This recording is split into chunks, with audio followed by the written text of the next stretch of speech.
सोचियो तो गाय वीडियो ले ली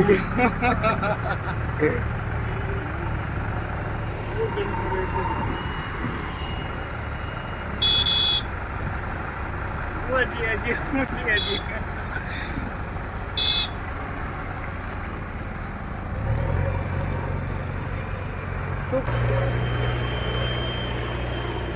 तो गाड़ी लीजिए